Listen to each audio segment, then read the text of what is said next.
সেই মার্চ মাসের করা কাজ এখন তোমাদের সাথে শেয়ার করছি। তো দিনটা কবে ছিল এক্স্যাক্ট ডেটটাও আমি ভুলে গেছি। যাই হোক, আমি আর আমার বোন বেরিয়ে পড়েছিলাম মেট্রো করে। আমাদের লোকেশান ছিল শোভাবাজার।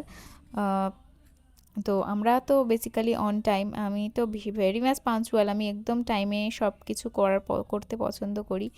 কিন্তু গিয়ে দেখলাম ব্রাইড অনেক লেট করে বসেছে। যাই হোক, আমার পরে বাড়ি এসে আরেকটা কাজ ছিল, যার জন্য আমি ভীষণ টেনশনে ছিলাম।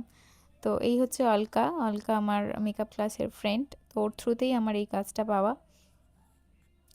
তো এখানে আমি কাজ করছি। মেকআপ দেখতেই পেয়েছিলে, পুরোটাই সাটল মেকআপ হয়েছিল। আর এটা বলে রাখি, আমাকে কিন্তু এটা পার্টি মেকআপের বুকিং করা হয়েছিল। তবে premium party makeup, normal party makeup না।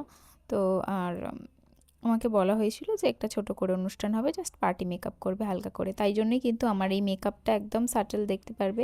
অ্যাজ আ রিসেপশন ব্রাইড আরও, যদি অ্যাজ আ ব্রাইডাল বুকিং করতো আমি হয়তো আরও সুন্দর করে কাজটা করতাম। তবে আমাকে পার্টি মেকআপের জন্য বুকিং করা হয়েছিল, তো সেইভাবেই আমি কাজটা করেছি। ওভারঅল লুক তোমরা আমাকে অবশ্যই জানিও কেমন হয়েছে। ক্লায়েন্ট কিন্তু ভীষণ ভালো ছিল, ভীষণ শান্তশিষ্ট, চুপ করে একদম বসেছিল।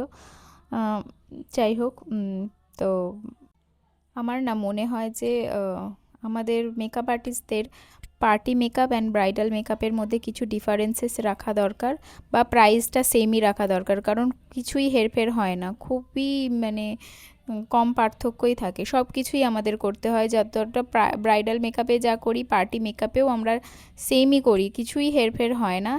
অনেকে তো আবার পার্টি মেকআপে অ্যাডভান্স হেয়ার স্টাইলও ডিমান্ড করে, তো তাদের ডিমান্ডের কোনো শেষ নেই। যদিও আমার এই ব্রাইড কিন্তু যখন জেনেছিল যে তার পার্টি মেকআপের বুকিং হয়েছে, সে কিন্তু আমার কাছে সেরকম কিছু ডিমান্ড করেনি। আর এখানে যে সিঁদুরটা দেখছো, ওটা কিন্তু ক্লায়েন্টই ওর চয়েস ওইভাবে পরার, তো আমি পরিয়ে দিয়েছিলাম।